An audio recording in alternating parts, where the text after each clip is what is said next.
আমি আমার বাপের বাড়ি থেকে কথা বলছি। আমরা 4 বোন 3 ভাই, সবার ছোট আমি। 7 ভাই বোন, সবার ছোট আমি। বড় ভাই ডাক্তার, বড় মেজে ভাই বাড়িতে থাকে, ও কাজ করে, অন্য কাজ করে। ছোট ভাই মাস্টার। বড় বোন বিয়ে হয়ে গেছে, সে অনেক আগে, তখন আমরা অনেক ছোট, তখন বিয়ে হয়ে গেছে। মেজে বোনটা বাড়ি থাকে, ওরও নার্ভের প্রবলেম। সে যে মাসিটা আসে, ও আসে, আগে গোড়ায় আসে, আমার টানে চলে আসে, ও মায়ায় চলে আসে। তারপরে সে যে বোন আছে, দিদি আছে, বসিরহাট বাড়ি, তার বাড়ি বসিরহাট, আর ছোট আমি। এই হচ্ছে ব্যাপার। আমার মা ছিল, বাবা ছিল, বাবা মারা গেল, তারপর মা মারা গেল।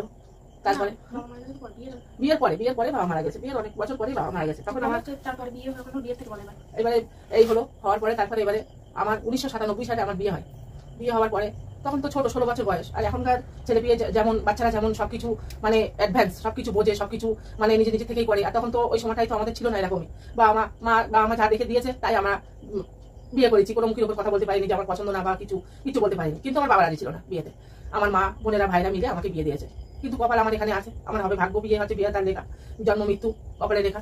এবারে বিয়ের পরে আমার শ্বশুরবাড়ি থাকলাম। শ্বশুরবাড়ি তেমন পরিবেশ ভালো না, আমি থাকতে পারলাম না।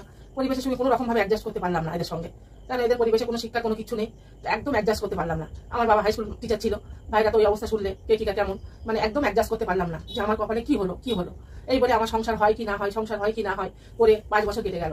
এইবারে তার আগে একটা কথা বলছি, যে সংসার হয় কি না হয়, তবুও চেষ্টা করেছি যে বিয়ে যেখানে হয়ে গেছে সংসার করতে হবে। তারপর আমি ওখান থেকে 3 বছর আমি শ্বশুরবাড়ি থাকলাম, যাওয়া আসা করতাম বাপের বাড়ি শ্বশুরবাড়ি যে নির্যাতন, জ্বালা, যন্ত্রণা, তখন তোমার মেয়ের হয়নি, কোনো প্রশ্নই আসে না। বিয়ের পরের ঘটনা বলছে, হ্যাঁ বিয়ের পরের ঘটনা বলছে। শ্বশুরবাড়ি এমন পরিবেশ সেখানে বারবার বাবার বাড়ি যেত, আমার শ্বশুরবাড়ি চলে আসতাম। এমনকি মনে করতাম যে সংসারই হবে না, আসতে চাইতো না। ডিভোর্স পেপার লেখা হয়ে গেছিল, শুধু সই করলে হয়ে যায়। তবু আবার মনে করলাম যে না, একবার বিয়ে হয়ে গেছে, গায়ে কালি পড়ে গেছে, আবার কোথায় যাবো, বলবে নানা রকম কথা উঠবে সেখানে, যে না থাক, যা আছে কপালে তাই হবে। এবারে তারপরে শ্বশুরবাড়ি 3 বছর থাকলো। শ্বশুরবাড়ি 1 বছর হওয়ার পরে আলাদা হয়ে গেলাম। আলাদা হওয়ার পরে আরো নির্যাতন বেড়ে গেল সেখানে। কেন 1 বছর পরে আলাদা হয়ে গেছি, বড় ছেলে দেরি করে বিয়ে দিয়েছে, সে টাকা ইনকাম করে সংসার চালাতো। বাবার বাড়ি তারা হচ্ছে 6 ভাই, সবাইকে মানে বাবার মতো করে মানুষ করেছে, সবার বড়, সবাই মানে সংসারের পুরো দায়িত্ব বাবার ঘাড়ে। আমার শ্বশুর বাড়ি 4 ভাই, শ্বশুরা 4 ভাই, আমাদের গোষ্ঠী অনেক বড়, 4 ভাই, আমার শ্বশুর বড়। এইবারে আমার স্বামী ইনকাম করতো, ছেলে বিয়ে দেওয়ার নাম করতো না, ছেলে অনেক দেরিতে বিয়ে দিয়েছে, 28-29 বছর বয়স, আমার বয়স 16 তখন। এবারে বিয়ে হলো, বিয়ে হওয়ার পরে এবারে 1 বছর পরে আলাদা হয়ে গেলাম। আলাদা হয়ে আরো যন্ত্রণা, ঘর নেই, একটা ঘর। আচ্ছা না, শ্বশুর বাড়ি একটা ঘরও না, তাও হ্যাঁ একটা ঘর, মানে কি সেই দরুজ বলে না এটার দিনে, দরুজ সব মিটিং টিটিং হতো সব এরকম। শ্বশুর বাড়ি হ্যাঁ দরুজ ঘর, আগে অনেকে শুনলে বুঝতে পারবে। সেই ঘর আর চারিদিকে ঘেরা, এইভাবে থাকলাম। কষ্ট হলেও তবু মেনে নিলাম। নেওয়ার পরে এবার আলাদা হয়েছি। আলাদা হওয়ার পরে তখন নির্যাতন শুরু হয়ে গেল, যে এখানে এতগুলো লোকজন, আমরা আলাদা খাচ্ছি, নির্যাতন শুরু হয়ে গেল। শুরু হওয়ার পরে এবার আমরা কি করলাম, 3 বছর থাকার পরে নির্যাতন আর সহ্য করতে পারলাম না। আমি সহ্য না করতে পেরে ওখান থেকে চলে গেলাম আমরা ভাড়া ঘরে। আমি আমার স্বামী ভাড়া ঘরে চলে গেলাম। ভাড়া ঘরে গিয়ে ওখানে ওই মার্কেটের ওখানে ভাড়া ঘরে চলে গেলাম। ভাড়া ঘরে চলে গিয়ে ওখানে 4 বছর কাটালাম। বিয়ের পরের ঘটনা 4 বছর কাটালাম। 4 বছর কাটানোর পরে তোমার হচ্ছে ওখানে যাওয়ার পরে আমার হচ্ছে 2 বছর পরে আমি প্রেগনেন্ট হই। মানে শ্বশুরবাড়ি 1 বছর থাকার পরে তারপরে ভাড়া ঘরে যায়, সেখানে গিয়ে প্রেগনেন্ট হয়। প্রেগনেন্ট হওয়ার পরে এবারে আমার বাড়ি কেউ আসতো না, যেহেতু আমার ঘর বাড়ি নেই, আমার আশ্রয় নেই, কে আসবে, ভাড়া বাড়ি কে আসবে। এবারে সেখানে থাকতাম, থেকে এবারে আমার প্রেগনেন্ট হই। আমি প্রেগনেন্ট হওয়ার পরে আমি মাধ্যমিক পরীক্ষা দিয়েছি, প্রেগনেন্ট অবস্থায় মাধ্যমিক পরীক্ষা দিয়েছি। দেওয়ার পরে তারপরে এবারে প্রেগনেন্ট হওয়ার পরে তখন শ্বশুরবাড়ি তো ওদের সঙ্গে কোনো কথাবার্তা তেমন কিছু নেই। তবু দেওয়ার আসতো, শ্বশুর দেওয়ার আসতো, তারা থাকতো আমার কাছে, আসতো। এবারে তাদের সঙ্গে কোনো সম্পর্ক নেই, তাও মাঝে মাঝে যাওয়া আসা হতো, এরকম সব রকম। এবারে তোমার ওখানে থাকার পরে আমার মেয়ে পেটে বাচ্চা আসলো। আসার পরে এবারে আমি যখন আমার ওই বাড়িতে একটা ঘটনা ঘটে, শ্বশুরবাড়িতে একটা ঘটনা ঘটে, তখন তো অত বুঝতাম না, 16-17 বছর 18 বছর বয়স, কি বুঝবো বলা, তখনকার সময় এত জ্ঞান বুদ্ধ হয়নি। এইবার একটা ঘটনা ঘটে, সেই ঘটনায় আমি একটু আমার আরেকটা শ্বশুরের সঙ্গে সেই কথায় আমি একটু কথা বলেছিলাম। এখনকার যেরকম বুদ্ধি আছে যে লোকে কি বলছে না বলছে, যেরকম কথা বলি না, তখন তো সেই বুদ্ধিটা হয়নি। এবার আমি কথা বলেছিলাম, কথা বলার পরে এইবারে বললো কি যে আমার বাড়ি বদনাম তুলে দিচ্ছে বলে, এবারে সে বাড়িতে গিয়ে আমার সঙ্গে বলে আবার সে বাড়িতে গিয়ে লাগিয়ে দিয়েছে। বলেছে আমার মা বলেছে, আমি বলেছি লাগিয়ে দিয়েছে, কিন্তু বলেনি, মা কিন্তু শুনতে চেয়েছিল যে ব্যাপারটা কি হচ্ছে বাড়িতে। এইবারে সে লাগিয়ে দিয়েছে। লাগিয়ে দেওয়ার পরে এবারে আমার একদিন আমি ওখানে ভাড়া ঘরে থাকি, একা থাকি, তখন তো বাচ্চা হয়নি, পেটে বাচ্চা। এইবারে একা থাকি ওখানে আম বাগানে, ওখানে আমের বাগানের মানে কাজ হতো, আমের ব্যবসা হতো। একটা বউ বাসন বাজে, সেখানে বসে গল্প করছি। গল্প করার পরে আচমকাই দেখি শ্বশুর বাড়ি থেকে মানে অন্তত 20-30 জন, শ্বশুররা 4 ভাই আর 3 ভাই, আর 1 ভাই যায়নি, 1 ভাই পাঠিয়ে দিয়েছে। শ্বশুররা 3 ভাই পাঠিয়ে দিল। দেওয়ার পরে এবারে আর ছেলেরা, শ্বশুরদের সব ছেলেরা সবাই মিলে দল বেঁধে চলে গেল ওখানে। আমি কি ব্যাপারে, এখন সব এতটা লোকজন, আমি অত বুঝতে পারিনি। বাবা তখন কলকাতায় কাজ করে, সপ্তাহে বাড়ি আসে। এইবারে বাবা তখন কলকাতায়, আমি তখন সেখানে একা। এইবারে ভাড়া বাড়িতে একা, পাশে লোকজন আছে, তারাও থাকতো আমাদের পাশে। এবারে সেখানে থাকার পরে এবার যখন লোকজন দল বেঁধে গেল, তখন আমি হকচকিয়ে গেছি যে কি ব্যাপার। তখন কি করলো, আমাকে ওখান থেকে ধরে নিয়ে আসলো। ধরে নিয়ে আমার ঘরেও আর ঢুকতে দিল না। রাস্তার উপরে অনেক বড় মাঠ, রাস্তার উপরে, সেখানে আমরা ভাড়া ঘরে থাকি। যে মালিক, সে মালিক ওখানে সারাক্ষণ থাকে, তার ব্যবসা ওখানে চাল কলটাল আছে। তিনি ভদ্রলোক, হিন্দু সম্প্রদায়ের সব ভদ্রলোক, শিক্ষিত লোক।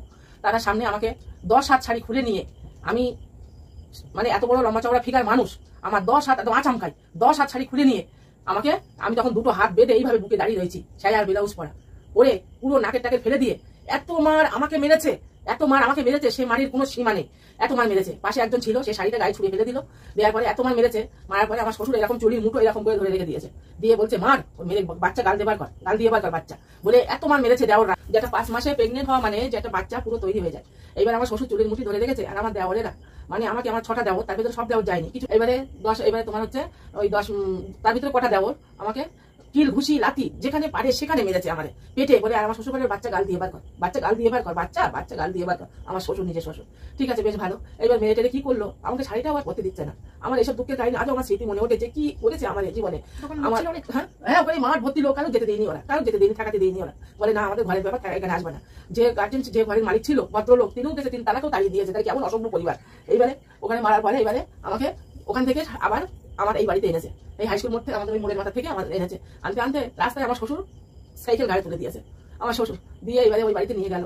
নিয়ে গিয়ে আমি তো একা, আমার আর কেউ নেই, যে আমি কি করবো, আমি হাতে মাথা পাচ্ছি না, এত মার মেরেছে। 5 মাসে বাচ্চা যন্ত্রণা শুরু। তারপরে বলছি এইবার তখন আমি ওই বাড়ি গিয়ে এবার আমার বলছে বাঁধ বেঁধে মার, আবার বলছে বেঁধে মার, এত মার মেরেছে। চিন্তা করতে পারছো, এত মার মেরেছে, একটা বাড়ির বউকে রাস্তায় সমস্ত মানুষের সামনে গায়ের কাপড় খুলে ফেলে তাকে বাড়ির সবাই মিলে মারছে। সেই দৃশ্যটা শুধু তোমরা একটু চিন্তা করো বন্ধুরা। রাস্তার লোক কাতারে দাঁড়িয়ে আছে, রাস্তার লোক দৃশ্য দেখছে, কিন্তু তাদের আসতে দিচ্ছে না। আর সেই পরিমাণে চলছে কিল ঘুষি লাথি পেটে।